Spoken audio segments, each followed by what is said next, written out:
नमस्कार विद्यार्थी मित्रांनो, welcome to the third video of class 10 science and technology part 1 chapter 4 that is effect of electric current.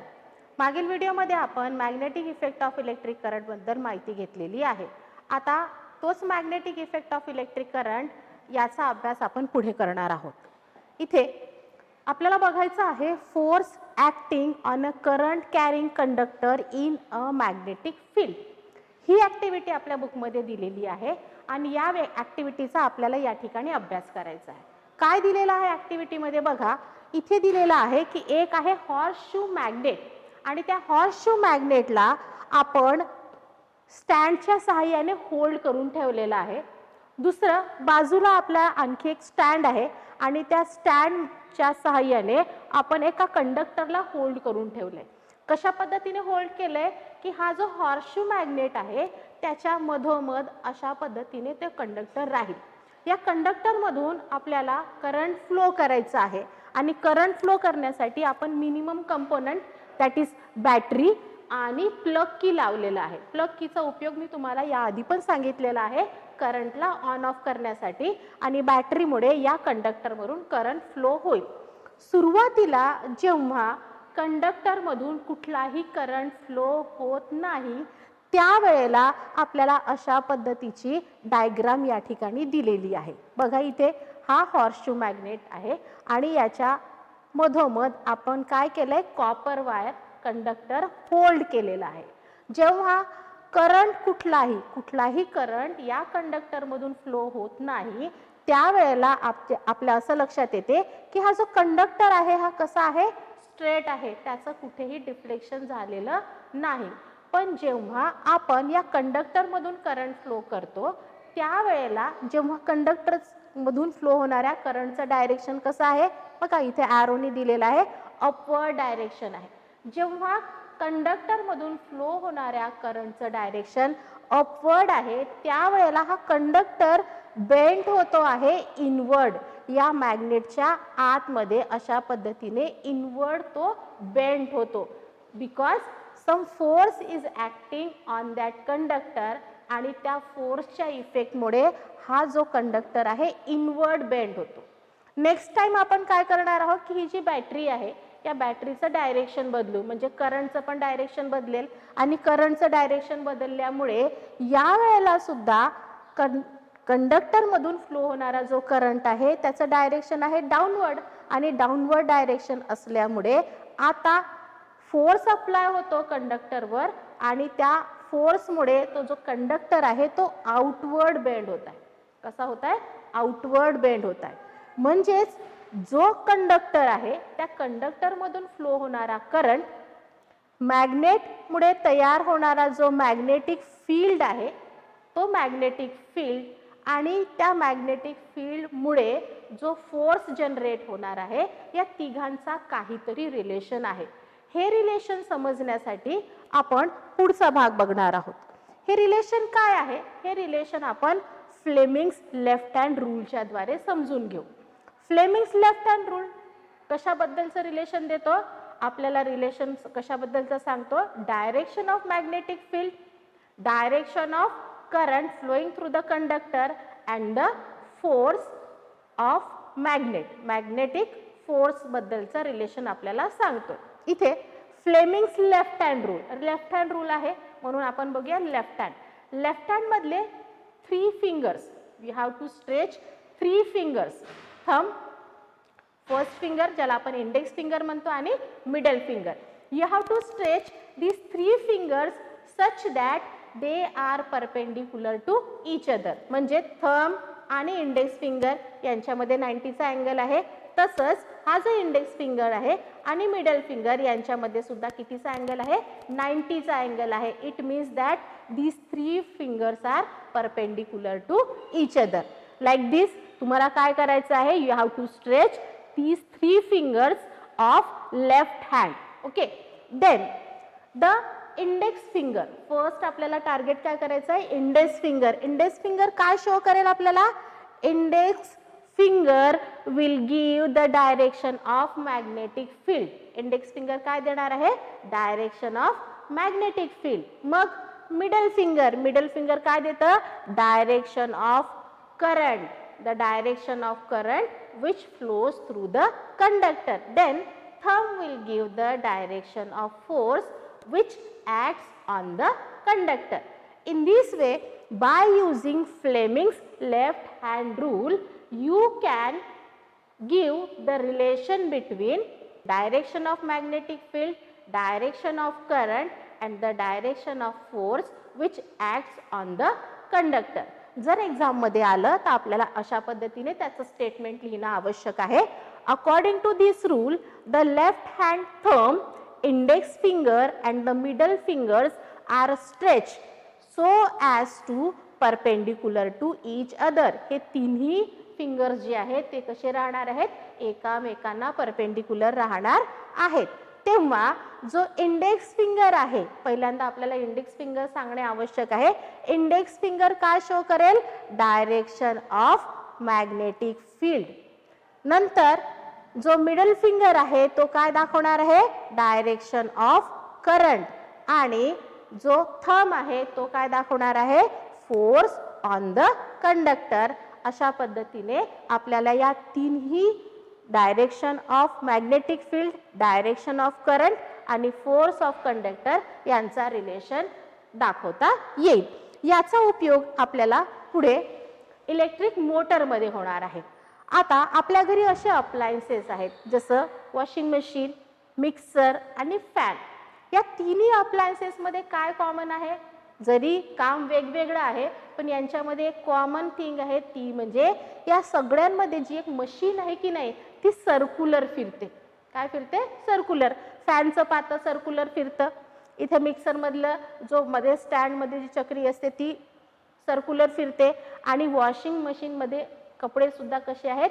Circular फिरवले जातात. या तिन्ही डिव्हाइस मध्ये जी मेन कॉमन थिंग आहे ती म्हणजे मोटर. ही मोटर या फॅन मध्ये बसवलेली आणि म्हणून हा फॅन सर्क्युलर फिरतो. या इलेक्ट्रिक मोटरचा आपल्याला अभ्यास या ठिकाणी करायचा आहे. आता इलेक्ट्रिक मोटर काय? इलेक्ट्रिक मोटर एक असा डिव्हाइस आहे ज्याला आपण इलेक्ट्रिक करंट प्रोव्हाइड करू. काय प्रोव्हाइड करणार आहोत आपण?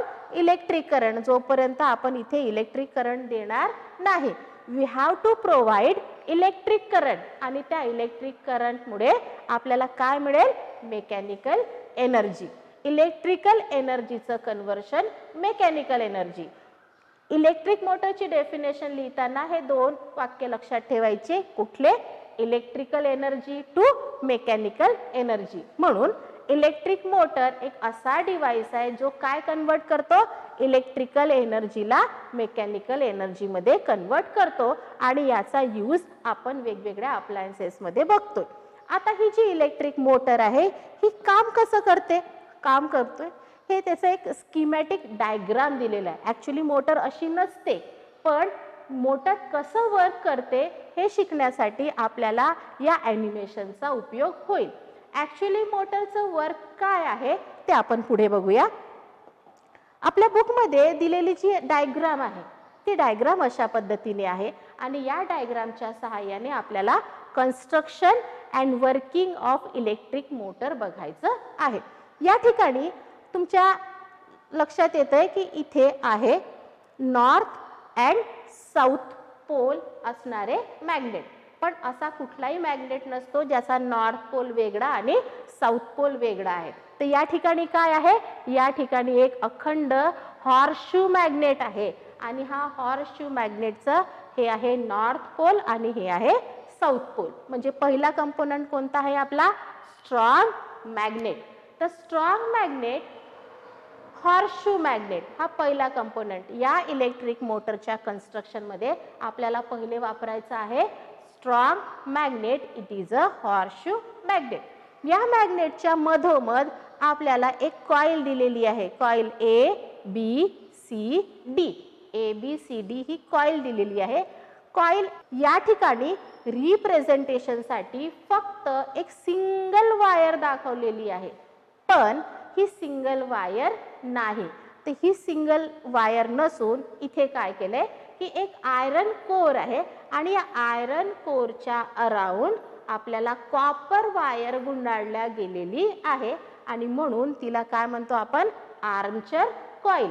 इथे आपण आपल्या कन्व्हिनियन्ससाठी एक सिंगल वायरचं लूप दाखवलेलं आहे आणि ज्याला सांगितलं आपण ABCD.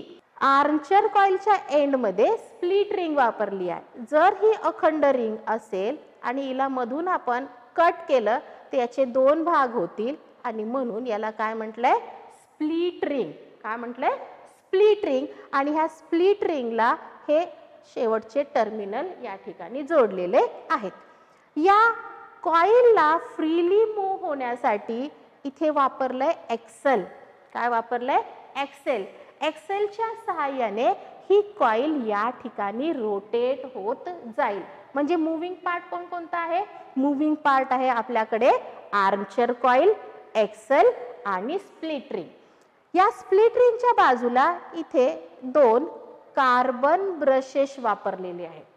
काय वापरले आहेत, कार्बन ब्रशेस. कार्बन ब्रशेस का, carbon is a good conductor of electricity आणि म्हणून या ठिकाणी काय वापरलंय, कार्बन ब्रशेस वापरलेले आहेत.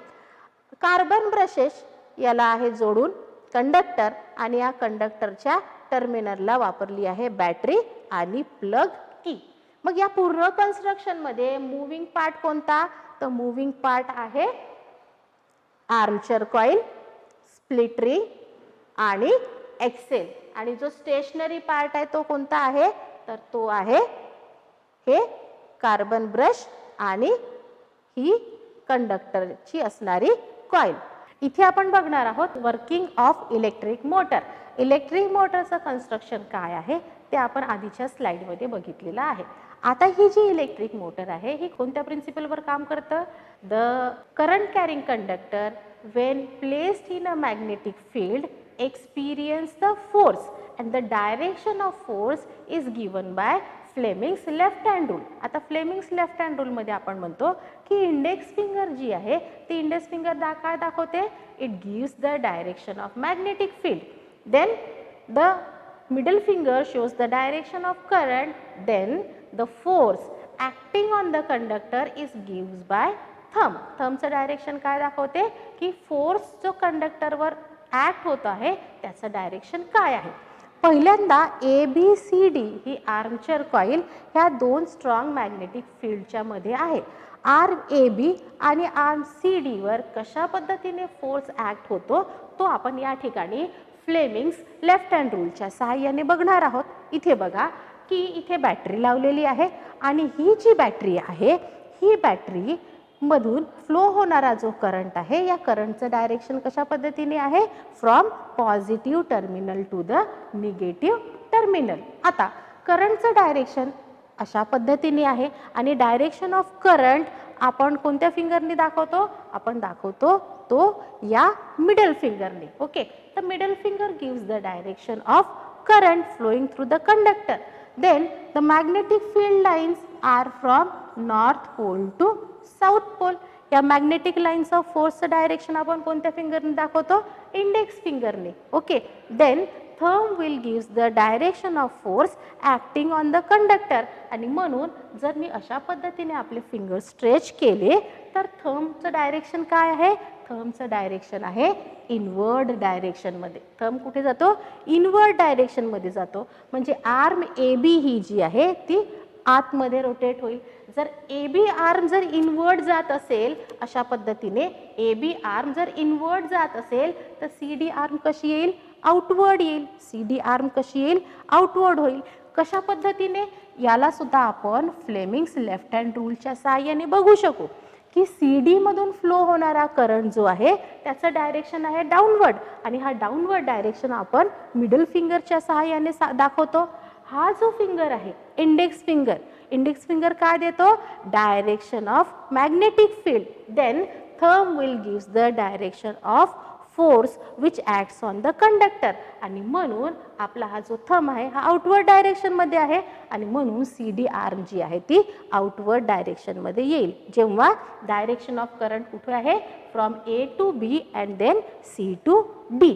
या वेळेला ही जी रिंग आहे R1 and R2, R1 and R2 ring हे जे आर्म ए बी आणि सी डीला कनेक्टेड आहेत यांची पोझिशन सुद्धा बदलेल. कशा पद्धतीने बदलेल? इथे बघा, ही जी रिंग R1 आहे जी कोणाशी कनेक्टेड होती? ती AB शी कनेक्टेड होती. ती आता या ठिकाणी येईल R1 जी AB शी कनेक्टेड आहे. आणि R2 रिंग जी आहे ती आपली पोझिशन बदलवेल आणि R2 रिंगची पोझिशन या ठिकाणी येईल. या सिनेरिओमध्ये जेव्हा रोटेशन झालेला आहे आर्मचेअर कॉइलचा, इथे आपल्याला स्पष्ट दिसते की R1 रिंग आणि R2 रिंग ह्या दोन्ही रिंग या ब्रश B1 आणि B2 च्या कॉन्टॅक्टमध्ये नाही. आणि कॉन्टॅक्टमध्ये नसल्यामुळे या आर्मचेअर कॉइलमधून कुठलाही करंट फ्लो होणार नाही. मग करंट फ्लो होत नाही म्हणून ही आर्मचेअर कॉइल थांबणार आहे का? ही आर्मचेअर कॉइल थांबणार नाही. कारण तुम्ही इनर्शियाचा कन्सेप्ट शिकलेले आहात. इनर्शियामध्ये काय होतं की या कॉइलमध्ये आहे इनर्शिया ऑफ मोशन आणि म्हणून ही कॉइल मोशनमध्ये आहे तर मोशनमध्येच राहील.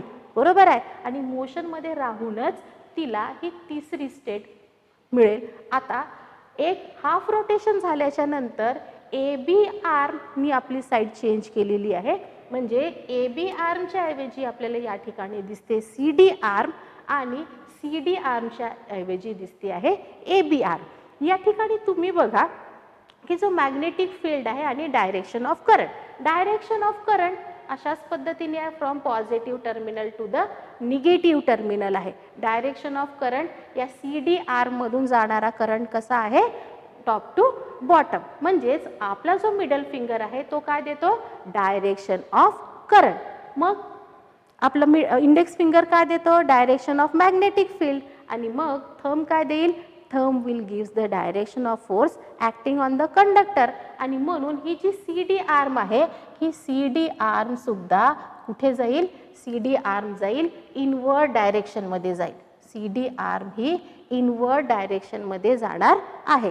सी डी आर्मवर अप्लाय होणारा फोर्स कसा आहे?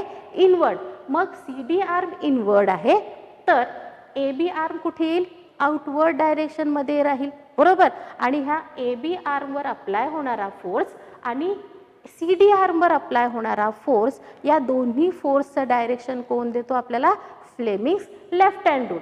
या वेळेला काय होतं की आता ही जी B1 आर्म ब्रश आहे हा B1 ब्रश R2 च्या कॉन्टॅक्टमध्ये आहे आणि B2 ब्रश जो आहे रिंग R1 च्या कॉन्टॅक्टमध्ये आहे. आणि आता फ्लो होणारा जो करंट आहे तो आहे DCBA. फ्लो होणारा करंट कसा आहे? DCBA. या फ्लो होणाऱ्या करंटमुळे या आर्मचेअर कॉइलचं रोटेशन होत राहील. रोटेशन कसं होईल की प्रत्येक वेळेला A B arm he inward जाईल तर सी डी आर्म आउटवर्ड जाईल. पुढच्या वेळेला जेव्हा सी डी आर्म इनवर्ड जाईल तेव्हा A B arm he outward जाईल. अशा पद्धतीने याचं रोटेशन कंटिन्युअसली होत राहील आणि फ्लेमिंग्स लेफ्ट हँड रूलच्या द्वारे आपल्याला त्याचं डायरेक्शन मिळत जाईल आणि या नियमानुसारच आपली इलेक्ट्रिक मोटर वर्क करते. ओके. तर या इलेक्ट्रिक मोटरचा उपयोग आपल्याला वेगवेगळ्या अप्लायन्सेसमध्ये होतो आणि या सगळ्या अप्लायन्सेसचा उपयोग आपण आपल्या घरी करतो. आता बघूया पुढच्या स्लाइडमध्ये. आतापर्यंत आपण काय बघितलं होतं की मॅग्नेटिक फील्ड आणि मॅग्नेटिझम आणि इलेक्ट्रिसिटी यांच्यामधला रिलेशन. म्हणजे वॉर्डस्टेडनी काय सांगितलं की इलेक्ट्रिक करंटमुळे मॅग्नेटिझम प्रोड्यूस होऊ शकतं पण मॅग्नेटिझममुळे इलेक्ट्रिक करंट प्रोड्यूस होऊ शकतं का हे शोधण्यासाठीचं श्रेय जातं मायकल फॅराडेला. मायकल फॅराडे यांची परिस्थिती बिकट होती. वडील ब्लॅकस्मिथ होते आणि हे बुक बाइंडिंगचं काम करायचे. पण नुसतं बुक बाइंडिंग करायचे नाही, त्यासोबत बुक्स पण वाचायचे.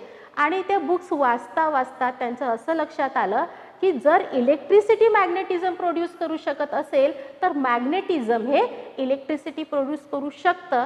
आणि यांच्याच या इन्व्हेन्शनमुळे आपण जरी इलेक्ट्रिसिटी नसली तरी इन्व्हर्टरच्या सहाय्याने आपण आपल्या घरचे वेगवेगळे अप्लायन्सेस वापरू शकतो.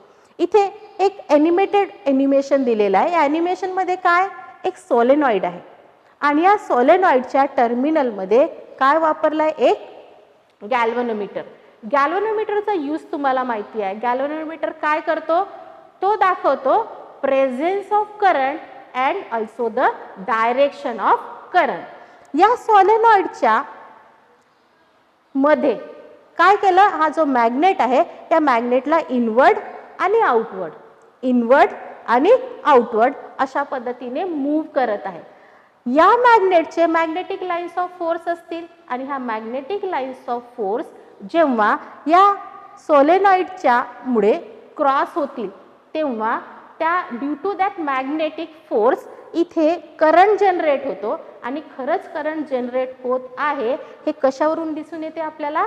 या ठिकाणी गॅल्व्हनोमीटरमध्ये होत असणाऱ्या डिफ्लेक्शनमुळे हे आपण कन्फर्म सांगू शकतो की इलेक्ट्रिसिटी या ठिकाणी जनरेट होत आहे. हे पुढे बघण्यासाठी त्याचा शोध कोणी लावला? मायकल फॅराडेने. एक साधी सोपी ऍक्टिव्हिटी आपल्या बुकमध्ये दिलेली आहे. ही ऍक्टिव्हिटी आपण बघणार आहोत. या ठिकाणी बघा काय दोन स्टँडच्या मध्ये एक कंडक्टर लावलेला आहे आणि हा कंडक्टर जो आहे या कंडक्टरच्या जस्ट खाली एक मॅग्नेट ठेवलाय. या कंडक्टरच्या टर्मिनलला काय लावलंय? Galvanometer to show the presence of current. पहिल्यांदा करायचं काय आहे की मॅग्नेटला मागे पुढे मूव्ह करायचं आहे. मॅग्नेटला मागे पुढे मूव्ह करायचं आहे आणि बघायचं आहे की करंट जनरेट होतो का? तर आपल्या असं लक्षात येईल की हो या ठिकाणी काय होतंय? डिफ्लेक्शन दाखवतंय गॅल्व्हनोमीटर, म्हणजे इलेक्ट्रिक करंट फ्लो होतोय.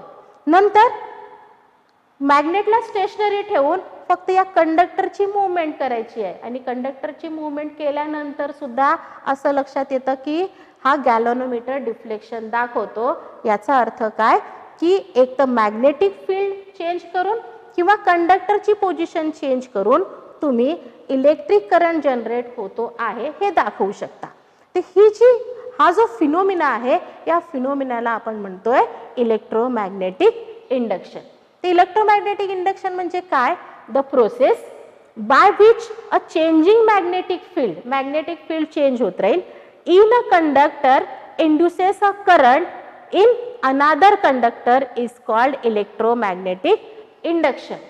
काय म्हणू आपण की मॅग्नेटिक फील्ड चेंज होत असेल तर कंडक्टर मध्ये इलेक्ट्रिक करंट इंड्यूस्ड होतो आणि म्हणून याला म्हटलं जाते इलेक्ट्रोमॅग्नेटिक इंडक्शन.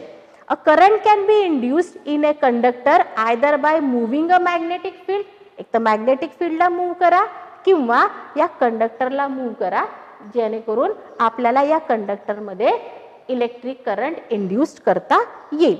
या ऍक्टिव्हिटी नंतर फॅराडेज लॉ ऑफ इंडक्शन आपल्याला शिकायचं आहे. आता फॅराडेज लॉ ऑफ इंडक्शन मध्ये एक साधी सोपी अरेंजमेंट केलेली आहे. या ठिकाणी एक सिंपल कॉईल घेतली आणि कॉईलच्या अराउंड टर्मिनलमध्ये काय वापरलंय? गॅल्व्हनोमीटर. त्याच्या बाजूला आहे सॉलेनॉइड. सॉलेनॉइड बद्दल माहिती आपण प्रीवियस व्हिडिओमध्ये घेतलेली आहे आणि या सॉलेनॉइडच्या टर्मिनलमध्ये वापरली आहे बॅटरी. बॅटरी काय आहे? Battery is a current source.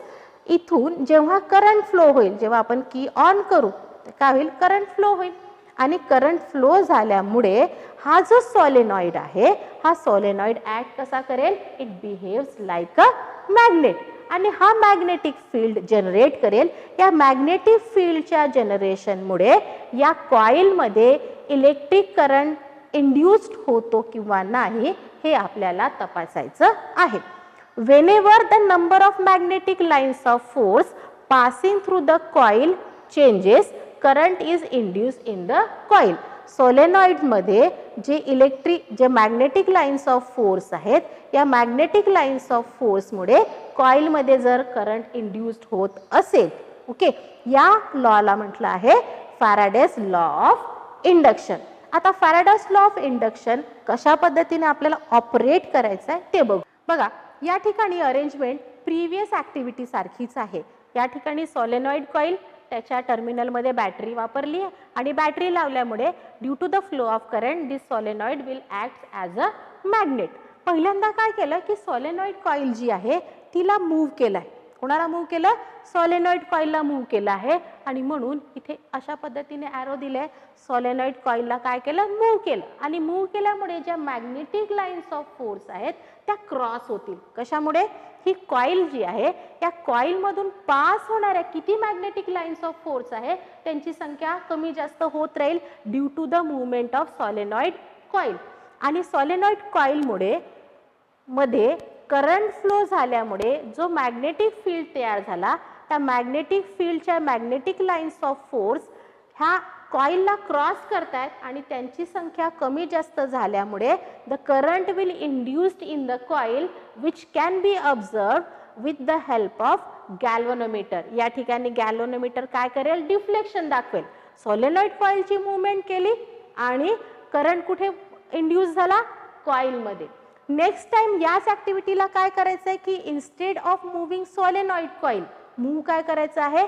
या कॉइलला मूव्ह करायचं आहे आणि म्हणून या ठिकाणी असे ॲरो दिलेले आहे. कॉइलला मागे पुढे केल्यामुळे जसं प्रिव्हियसली सांगितलं की सॉलेनॉइड कॉइल ही मॅग्नेट सारखी बिहेव करते आणि म्हणून या ठिकाणी मॅग्नेटिक लाईन्स ऑफ फोर्स आहेत. ह्या मॅग्नेटिक लाईन्स ऑफ फोर्स कॉइलला मागे पुढे केल्यामुळे यांची जी संख्या आहे ती कमी जास्त होईल आणि due to this changing magnetic field current will induced in the coil. आणि तो करंट आहे किंवा नाही हे बघण्यासाठी आपण या ठिकाणी गॅल्व्हनोमीटरचा वापर केलेला आहे. याचा अर्थ असा की जो इलेक्ट्रोमॅग्नेटिक इंडक्शन आहे मॅग्नेटिक फील्डचं चेंज झाल्यामुळे दुसऱ्या कॉइलमध्ये इलेक्ट्रिक करंट इंड्यूस्ड होतो. म्हणजेच मॅग्नेटिक इफेक्टचा उपयोग करून तुम्हाला इलेक्ट्रिक करंट जनरेट करता येते. याचा अभ्यास आपल्याला फॅराडेज लॉ ऑफ इंडक्शनमुळे होतो आणि या फिनोमेनाला म्हटलं जाते इलेक्ट्रोमॅग्नेटिक इंडक्शन. तर विद्यार्थी मित्रांनो आजच्या व्हिडिओमध्ये एवढंच. यापुढे इलेक्ट्रिक जनरेटर कसा काम करतो याबद्दलची माहिती आपण पुढच्या व्हिडिओमध्ये घेणार आहोत. तोपर्यंत थँक्यू.